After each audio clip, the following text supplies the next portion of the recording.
following portion of Daytime Blue Ridge is sponsored by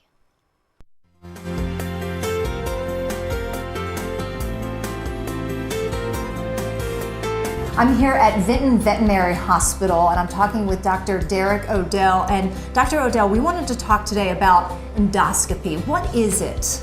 Yeah, endoscopy is a non-invasive way of visualizing the internal part of the animal's GI tract, so their stomach, their esophagus, their intestines, and also a way of retrieving potential objects out of that intestine and sampling. Yeah, I owned a dog for a little while and she chewed socks and underwear and shoes. And I always wondered, I was like, all right, is there something that she ingested that really could harm her? And you can use the endoscopy for that. Absolutely. So a lot of our pets that get into things that they shouldn't, which definitely happens more often than not, those pets potentially, if that object is still high enough in their GI tract, we potentially can go in with our endoscopy, kind of like a giant claw, like the arcade game, and go in and remove that object without having to make an incision.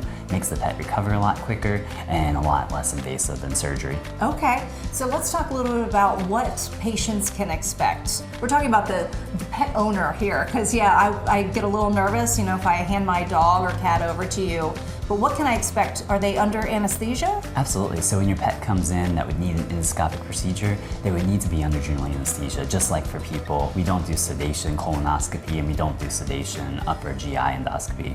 But they do go under general anesthesia. They're monitored just like all of their vitals would be for routine surgery. But instead of having to make an incision into their body and have wound healing and all of these other processes, we can go in with the endoscope and actually visualize or take samples of whatever we would need to without them having to have an incision made. Cool. All right, so we're standing in front of the endoscopy area, right?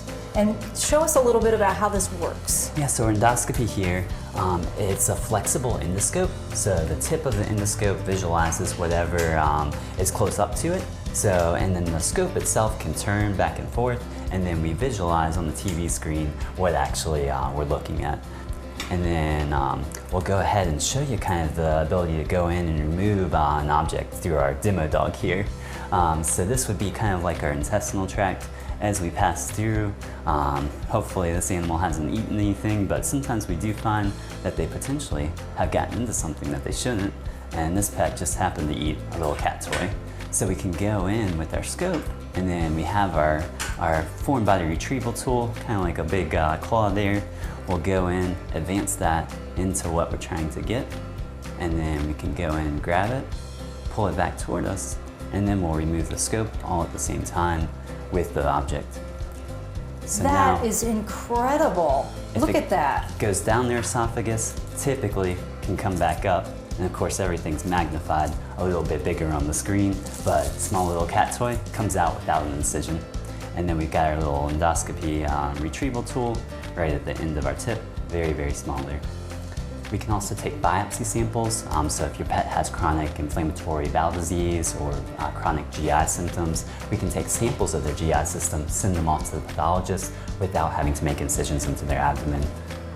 So it's really non-invasive, this endoscopy. Yeah, so a non-invasive way of retrieving samples. Still requires general anesthesia, so there is some risk, but most pets are back to eating that same night that they come in, outpatient procedure, so most pets can go home that same evening. Yeah, and how long does this usually take? It depends on what we're trying to sample and how big the animal is and what we're trying to remove and how many things are in there. So variable, but as you can see, a little small object like that can come out in minutes. It takes longer to prep the patient for anesthesia than it would for the procedure. That is incredible. Thank you so much for showing me. And if people want any answers to questions, they can call you or go online, vintonvet.com, right? Absolutely. If they have more questions or want to see if their pet needs an endoscopic procedure, they can call us or go on our website, vintonvet.com. Dr. Odell, thank you so much. Thank you.